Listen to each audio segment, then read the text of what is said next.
वहाँ उनके हाथ से आहार नहीं लेते, उसके लिए क्या करना होगा कि आप आहार लेंगे? अंतर जाति विवाह होता है, वहाँ आप आहार नहीं लेते, तो उनके हाथ से आहार लेने के लिए आप क्या करना पड़ेगा उन लोगों को? कुछ अपराध क्षम होते हैं, कुछ को जो है प्रायश्चित आदि दिया जा सकता है, लेकिन कुछ अपराध ऐसे होते हैं वो अक्षम्य होते हैं। ठीक है ना। तो इसलिए जो है हमारी जो है प्राचीन जो है परंपरा रही है कि हमें अपनी जाति में ही विवाह करना चाहिए। अंतर जाति और अन्य जाति तो ऐसे जो है हमें विवाह आदि नहीं करना चाहिए। अन्य जाति में हम विवाह कर लेते हैं, जैसे जो है हम मान लीजिए जैन हैं हम, और हम जैनेतर आदि में शादी कर लेते हैं तो अन्य जाति हो गई। और ऐसी अन्य जाति विवाह होने पर जो है अपराध आपका क्षमा नहीं होता है। अंतर जाति एक अन्य जाति, एक अंतर जाति। अन्य जाति जो में क्या होता है, अंतर जाति में आपकी जो है गोत्र आदि में अंतर आ गया, समझिए ना। गोत्र आदि अंतर आ जाता है तो अंतर जाति। मान लीजिए कोई जो है जायसवाल था, उसने खंडेलवाल से शादी कर ली। खंडेवाल था, उसने पद्मावतीपुर वाल शादी कर ली, हैं? ठीक है ना। कोई दिगंबर था, श्वेतांबर से आदि हुई, तो ये क्या है अंतर जाति। तो इनमें जो है फिर भी जो है एक क्षम्य है, इनको प्रायश्चित आदि दे करके, मतलब कुछ कुछ साधु जो है उसमें जो है क्या होते हैं, क्योंकि वो जैनी ही है। क्या है, ये जैनी ही है, इसलिए उनमें जो है ले सकते हैं, मतलब उसमें कोई मतलब फिर भी इतना जो है अपराध नहीं है। लेकिन जहाँ अंतर जाति में कर लिया अन्य जाति में, तो फिर उसका वो क्षम नहीं होता है। इसलिए वो जो है पहले जो है क्या होता था, उनको जो है समाज से अलग कर दिया जाता था। उनका जो समाज में आना जाना खाना पीना आदि सब जो है हुक्का पानी क्या होते थे बंद। उनको विनय कुमार की सब जो है क्या विनय कुमार की उनको संज्ञा दी जाती थी, समझ ना। तो इसलिए जो है हमारे लिए ध्यान रखना चाहिए, जितने भी जो है माता पिता हैं या बच्चे बच्चियां हैं उन्हें ध्यान रखना चाहिए, और कि वो अपने ही जो है समाज में अपने ही जो है धर्म में शादी करें, क्योंकि इसके बहुत सारे साइड इफेक्ट होते हैं जो हमने देखे हैं, अनुभव किए हैं। मान लीजिए कोई जैन लड़का था और उसने नॉन जैन से शादी कर ली, तो ध्यान रखिए जो है कहते हैं जो बच्चे को गर्भ में संस्कार दिए जाते हैं, गर्भ में बच्चे को जो संस्कार दिए जाते हैं, और तो वो संस्कार उसके सहसा जाते नहीं है। दूसरी बात, जो जन्म के बाद 8 वर्ष तक जो उसको संस्कार दिए जाते हैं वो संस्कार सहसा जाते नहीं है, चाहे वो कोई भी संस्कार। मान लीजिए हमारा जन्म हुआ और हमने जो है गर्भ में ही संस्कार जैन के मिले हैं, अथवा जो है जन्म के बाद 8 साल तक पूरे जन्म के जैन धर्म के संस्कार मिले हैं, ठीक है ना। तो वो व्यक्ति जो मान लीजिए अगर जो है अन्य किसी में जाता है, अन्य कोई वो कार्य वो जो है नहीं कर पाता है।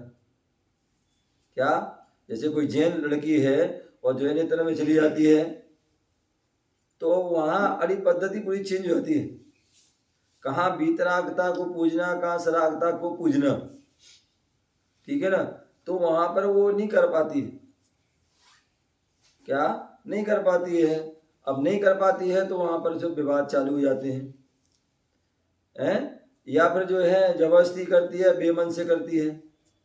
दूसरी बात, वो लड़की जहाँ जो है अब जो वहाँ चली जाती है, नॉन जेन में चली जाती है, तो अब जो है वह उसकी संतान का जन्म हुआ, एक तो वो मिक्स हो गई वो संतान, क्योंकि पिता अलग है और माता अलग है। तो अब जो मिक्स में क्या होगा, एक तो संस्कार उसके ढंग से नहीं हो पाएंगे, या यदि माँ यदि मजबूत है तो हो सकता जो है वो अपने जो है जिस धर्म में वो है उसके ही संस्कार दे।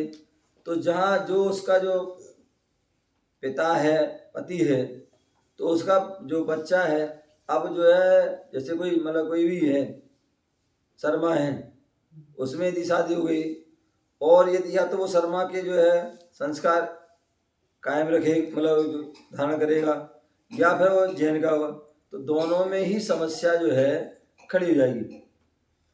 ना वो यहाँ कर पाएगा ना वहाँ कर पाएगा, बीच का रह जाएगा। ठीक है ना।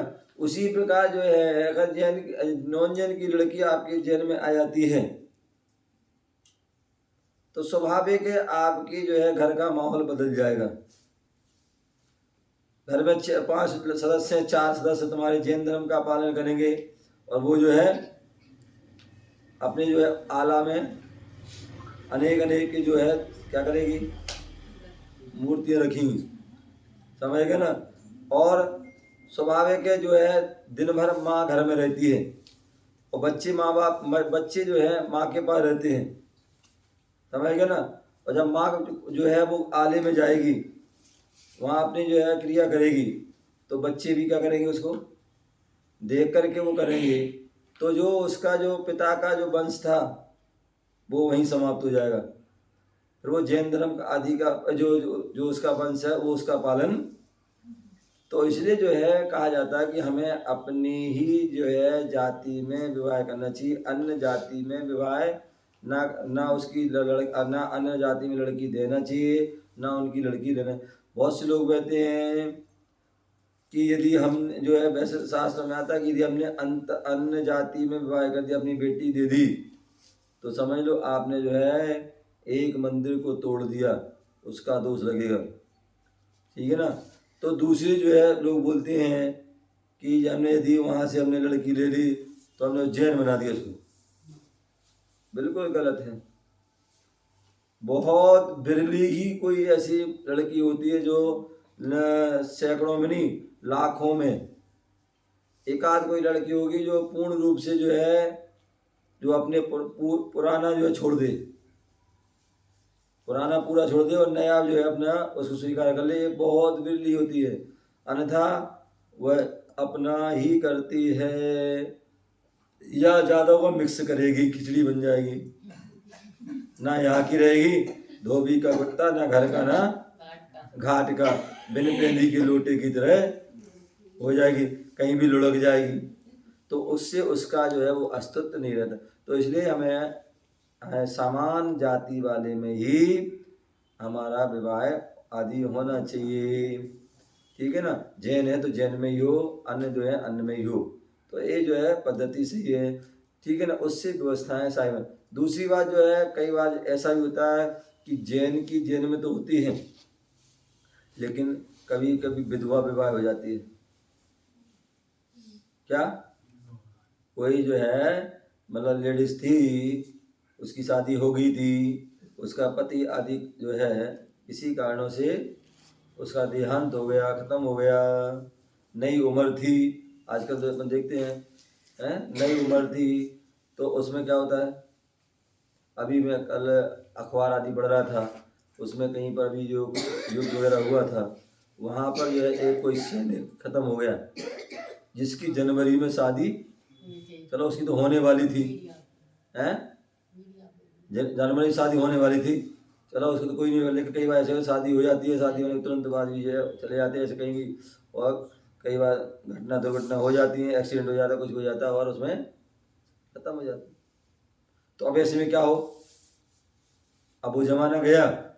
पहले ज़माना क्या होता था, अगर शादी विधवा हो गई, चाहे वो नहीं हो चाहे कोई भी हो, उसको क्या कर देते, उसको ऐसे ही उठा देते थे उसको कि अब जो है सफ़ेद कपड़ा पहनो, जो बाल बाल कटवा दिए, और कहीं उसको जो है सामान जो है भोजन, नीरस भोजन बिना मिर्च मसाला आदि मीट आदि का, ऐसा पहली परंपराएं थी। ऐसा हो जिससे कि उनकी उसका उद्देश्य यही था कि आजकल तो पता ही नहीं पड़ता कौन विधवा है कौन है। क्यों ऐसे ऐसे कपड़े पहनते हैं, सारे श्रृंगार करते हैं, बिछोड़ी पहने, पायल पहने, नेल पालिश लगा रहे हैं, पूरे सारा क्रीम पाउडर हर मतलब और हर प्रकार की फैशन। तो उसे पता ही नहीं पड़ता कि कौन विधवा है कौन क्या। अन्यथा पहले विधवा अलग दिख जाती थी, हाँ ये विधवा हैं, उनके रहन सहन खान पीन से। तो अब आज के में क्या होता है कि जो है वो अब जो नई उम्र में कोई ऐसा कुछ हो जाता है तो फिर उसकी क्या करते हैं, कौन उसकी भाई देखभाल करे, कौन कब तक उनके माता पिता या क्या सास ससुर वाले तुरंत भेज देते हैं। तो ऐसे में क्या हो, तो माता पिता भी जो है ये सोचते हैं कि हम कब तक हैं, बाकी कोई ध्यान नहीं रखता है। तो ऐसी अवस्था में वो क्या करते हैं, उनकी जो है दूसरी शादी कर देते हैं। अब जो है दूसरी शादी उन्होंने कर दी। अब कई बार ऐसा भी हो रहा है आजकल कि जो है लड़कियां कम हैं, लड़के ज़्यादा हैं, और बहुत सारे आजकल जो है व्यवस्थाएं बदल गई हैं, लड़कियां पढ़ी लिखी हो गई हैं, उनकी जो है क्या नाम जो बहुत सारी जो है उनकी जो योजनाएं हैं, विकल्प रहते हैं, ऐसा होना चाहिए, ये होना चाहिए, वो होना। तो इस चक्कर में जो क्या है, लड़कियां कम भी हैं फिर भी उनकी शादी नहीं हो रही, लड़के ज़्यादा हैं उनकी तो हो ही नहीं रही। तो ऐसी अवस्था में फिर क्या होता है, जब लड़कों की शादी नहीं होती है तो वो तो कहते हैं विधवा हो, तलाकशुदा हो, 2 बच्चों की माँ, 1 बच्चों की माँ, आदि आदि पता नहीं कहाँ से कैसे ले आते हैं। तो ऐसा करने से तुम्हारे विषय की पूर्ति तो हो जाएगी, क्या विषयों की पूर्ति तो हो जाएंगी, लेकिन धर्म आदि जो है सब कुछ नष्ट हो जाएगा, आप सब उनसे वंचित हो जाएंगे। तो इसलिए जो है जितने भी यदि तलाकशुदा यदि शादी हो रही हैं या विधवा विवाह आदि हो रहे हैं, तो वो जो है समाज का जो पहले से और आगम का जो विधान है कि उनकी वो पिंड शुद्धि आदि नहीं रही है, क्या शील आदि की शुद्धि नहीं रही है। तो ऐसी जो महिला पुरुष जिनकी दूसरी शादी आदि हुई हैं या तलाकशुदा या विधवा आदि विवाह हुए हैं या अन्य जाति विवाह हुए हैं, तो उनके लिए पूर्ण रूप से जो है आहार दान आदि, वह जो है मुनियों को आहार दान नहीं दे सकते हैं, वो चौका आदि नहीं लगा सकते हैं। जिस घर में वो रह रहे हैं यदि वो सास ससुर आदि के साथ रह रहे हैं इनकी, तो वो भी जो है क्या उस घर में चौका उनका नहीं लग सकता है। हाँ, सास ससुर कहीं दूसरी जगह जाकर के स्वतंत्र जाकर के वह आहार दे सकते हैं, दूसरी जगह जाकर के वो चौका भी लगा सकते हैं, लेकिन यदि जहाँ साथ में रह रहा है उस मकान में उस स्थान पर जो है वो चौके आदि या आहार आदि नहीं दे सकते हैं, चाहे वो तलाकशुदा हो, चाहे विधवा विवाह हो, चाहे अन्य जाति विवाह हो। तो इस बात का ये जो है सामाजिक भी अपराध हुआ है तो उसका प्रायश्चित है, और जो आगम की आज्ञा भी है, तो इसलिए जो है उसका फिर कोई प्रायश्चित नहीं है। वो तो आजीवन जो है वो साधु के लिए आहार नहीं दे पाएंगे, चौक आदि नहीं लगा पाएंगे। इस बात का बिल्कुल पूरा कठोर जो है ऐसा गुरुओं का और आगम का कथन है, तो उसका हमें पालन करना चाहिए। समाज को भी चाहिए कि जहाँ ऐसे कुछ होते हैं तो पहले से सतर्क रहना चाहिए। बाद में हम किसी ने व्यवस्था कर ली उसको मना करते हैं तो उसको अच्छा नहीं लगता है, तो उसको पहले से हम उसको बोल के रखें या पहले से ही बता के रखें भैया कि ऐसी ऐसी व्यवस्था है, तो उसमें जो है आप उसमें सहभागी नहीं हो सकते हैं। आप वैसे अन्न सेवा करो साधु की, आहार मतलब जो बिहार में आदि में या उनके मतलब और अन्य सेवाओं में, लेकिन जो है उसमें आप व्यवस्था में आहार में चौके में या विशेष जो विधान पंचकरण आदि होते हैं उनमें जो है आप भाग नहीं ले सकते हैं। ऐसी हमारी नियम कानून है और उसका हमें कड़ाई से जो है सभी साधुओं को सभी श्रावकों आदि का पालन करना चाहिए।